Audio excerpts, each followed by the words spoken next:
Assalamualaikum warahmatullahi wabarakatuh dan salam sejahtera.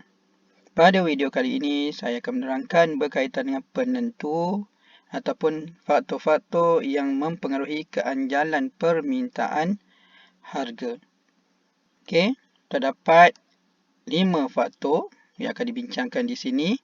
Yang pertama adalah kewujudan barang pengganti. Okey, kewujudan maksudnya ada barang pengganti. Okay, dari segi huraian, sebagai contoh kita ambil shampoo.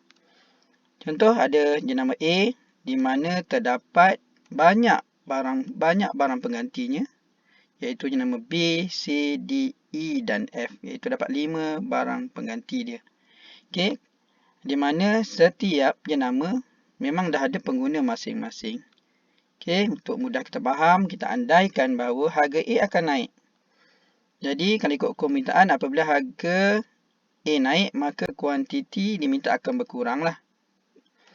Okey, sedangkan harga jenama lain masih lagi kekal. So, apa akan berlaku? Di mana pengguna bagi nama A akan beralih kepada jenama-jenama lain. Disebabkan oleh harga barang A tadi telah naik. So, apa yang berlaku? Kuantiti diminta barang A akan berkurang dengan banyak. So, disebabkan kuantiti berkurang dengan banyak, maka ia adalah anjal. Okey, dan sebaliknya, sebagai contoh, kita ambil pula, contoh kat sini adalah macam susu lah kan. Okey, ada 3 jenama, iaitu P, Q dan R, di mana asalnya, okey, barang P, jenama P, so di situ terdapat 2 saja penggantinya, iaitu sikit saja. Andaikan harga P naik, sedangkan harga Q dan R masih kekal tidak berubah. So, ni akan menyebabkan kuantiti yang diminta bagi barang P akan berkurang. Okey, tapi berkurangnya sikit sahaja. Kuantiti berkurang dengan sedikit. Maka ini akan menyebabkan darjah keanjalannya adalah anjal. Okey, jadi kita dapat simpulkan di sini bahawa sekiranya banyak barang pengganti, maka ia akan menjadi anjal. Dan sebaliknya, jika kurang barang pengganti, so ia berlakunya tidak anjal. Maksudnya darjah keanjalan tidak anjal, tak anjal. Okey, kita teruskan dengan yang kedua. Peratusan perbelanjaan daripada pendapatan. Okey, kita tengok. Okey, katakanlah kita ada pendapatan sebanyak 2,000, mana ada 2 barang, satu barang X, barang Y. Di mana harga barang X adalah 200, maka kita bagi dengan 2,000. So, maksudnya dia menggunakan 10% daripada jumlah pendapatan. Maksudnya perbelanjaan untuk barang X mengambil 10% daripada jumlah pendapatan. Okey, maka dia adalah anjal. Dan bagi barang Y, harga RM2 je. Jadi, pendapatan 2,000. So, kita kira dalam bentuk peratus, dapat 0.1% sahaja. Maka, untuk barang Y hanya menggunakan sebahagian kecil sahaja pendapatan, maka dia tidak anjal. Okey, jadi kita dapat simpulkan kat situ bahawa semakin tinggi peratus perbelanjaan terhadap pendapatan bagi suatu barang, maka darjah keanjalan anjal.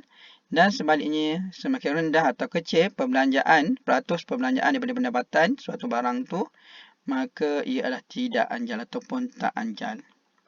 Itu faktor yang kedua atau penentu kedua, peratus perbelanjaan daripada pendapatan.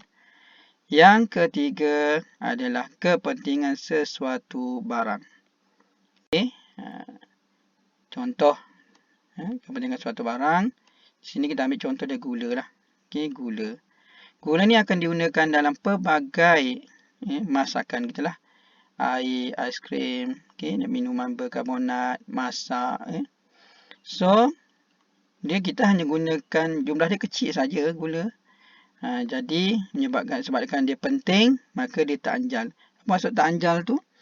Walaupun berlaku peningkatan harga, jumlah penggunaannya atau kuantiti dimintanya akan berubah juga, akan berkurang, tapi sedikit sahaja. Jadi tak anjal.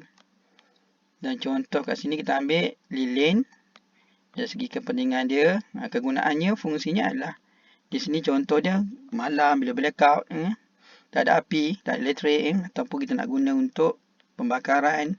So, dari segi pentingnya kurang penting, hanya pada waktu tertentu saja, keadaan tertentu saja.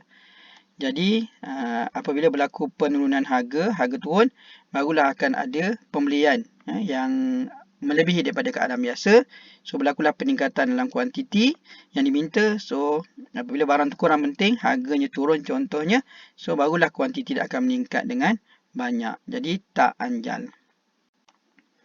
Kesimpulan, sekiranya suatu barang tu penting, maka tak anjal. Dan sekiranya barang tu kurang penting, apabila berlaku penurunan harga, dia akan menyebabkan kuantiti akan berubah dengan banyak, maksud dia akan jadi anjal. Okey, faktor atau penentu yang keempat adalah kepelbagaian kegunaan suatu barang. Okey, kita ambil contoh. Okey. Di sini tepung. Tepung ni bahan mentah lah. Digunakan dalam pelbagai masakan. Okey, buat roti, kuih, roti canai, ayam goreng, goreng ayam, kodok, nak buat mi. So, digunakan dalam banyak keadaan. Okey, jadi sekiranya berlaku penurunan harga, maka menyebabkan permintaan terhadap tepung ni akan meningkat dengan banyak. Okey, sebab akan digunakan dalam banyak benda. Dan dia adalah, tepung ni adalah bahan mentah. Bila bahan mentah, maka berlaku penurunan harga, kuantiti yang diminta akan meningkat dengan banyak. So, dia akan jadi anjal.